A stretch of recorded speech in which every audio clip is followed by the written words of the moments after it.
I'm the high voltage lead for Nittany Motorsports. This is our accumulator tech inspection video for car number 285. This is our accumulator. We have the high voltage stickers on the top and the side, both extremely viewable in our vehicle. This is what's mounted in the front. This is what you can see when you first look at the battery. The stickers that we are missing are the high voltage always energized stickers, which we haven't gotten a chance to print yet, but will be added here and here for visibility. We're also missing this sticker here for the high voltage active light, just to tell you that there's high voltage active at this terminal whenever you're reaching to disconnect the connector. This top section here is all attached with nylon bolts, so you don't pierce the isolation layer on the inside. And the internal of our accumulator control section looks like this. We have our AARs, we have our pre-charge circuitry and discharge circuitry, as well as our main fuse right here, which is in line with the positive side of our tractor system. We have our low voltage box here, which contains our IMD, pre-charge circuitry, and AMS and IMD latches, as well as our HV indicator PCB, which is directly wired into our tractor system on the vehicle side of the AARs, which will turn on this LED at the front whenever the tractive system goes above 60 volts. Additionally, circuits we have leaving this, such as the fused T-cell senses and the resistor overcurrent protection for the tractive system measuring points, are through a Deutsch connector with a shutdown circuit interlock. Therefore, if this connector is ever removed, there will no longer be any a high voltage present outside of the accumulator. Both our main connector for the accumulator and the accessory connector out the back for the HVD have shutdown circuit interlock connections. So if you remove those connectors, you will disconnect the shutdown circuit before the high voltage is physically disconnected under load. Our pre-charge circuit has both high voltage and low voltage on it. Here's an example of the one we have without components on it. As you can see, our high voltage comes in up here and the low voltage section is down here. The only place on the board where there's high and low voltage has a 16.5 millimeter spacing between it, which is larger than our requirement of 9.5. And additionally, any other OEM components on the board, which deal with connecting to both HV and LV side, have air gaps in between the pins, as well as the regulated spacing by the OEM component. This is inside of this box, as well as our IMD, like I said before.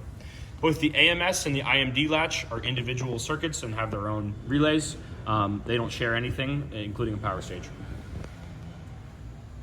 This whole top section is insulated with fiberglass, as you can see, so there's no external metal points that could be contacted, anything else there. We do positive locking with cotter pins and castle nuts on every single bolted connection. Here you can see at several locations in the accumulator, we have castle nuts and cotter pins. The only other bolt connections we have up here are OEM bolts into our relays, which are bolts with nylon patches. Our energy meter, when received at Tech, will go right here on our negative bus bar between our AIR and the main plug connection. It will bolt here to the bus bar on the connector and then be wired to the vehicle side of the negative AIR. Our bottom section is connected with these large bolts on the side here, one per external vertical wall per section.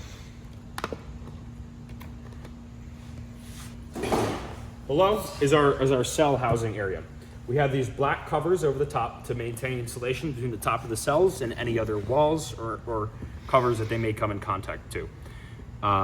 We have one section removed here just for ease of use to show how we have our positive locking, our fusing for cell taps, and thermistor connections. So each of the connections in the tractor system are bolted with tab washers, where the one tab is bent down to the bus bar and what is bent down to the bolt.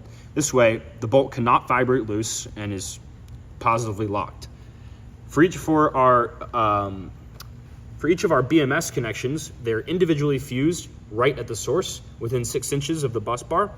And this is the case, as you can see, for every single one of our fuse connections. Our thermistors thread down in between these and are shielded with Raychem 90°C rated heat shrink and Tenneco rated shielding, which is also rated for 90°C. This keeps 100% isolation between the HV and LV circuits. This bottom section as well has the fiberglass insulation on all of the walls and between each of the segments to maintain isolation between those segments. The side of our accumulator pops out to our BMS so that the cell taps can get to the BMS. You can see the inside of this is insulated as well with our gasket material around the outside. This slit here is considered part of our accumulator container and allows us to keep the bottom section, the top section completely separate from each other. Our maintenance plugs, you can see, are spaced here down the accumulator with these Radlock removable connectors. You simply press on the button and pull out the middle section. This separation affects both poles, and there's no more electrically conductive material outside of the housing once this piece is removed here. This is done for all of our maintenance plugs throughout the pack, and also our masters on plus and minus. Cool. We use the Enipack 8 parallel modules. As you can see, these are the bus bars running up the side with the temperature sensors spaced down to the bus bar. These are on the negative terminal, and they are directly thermally epoxied onto there. So that's how we get our temperature sensors. And we sense 40 out of our 90 cells.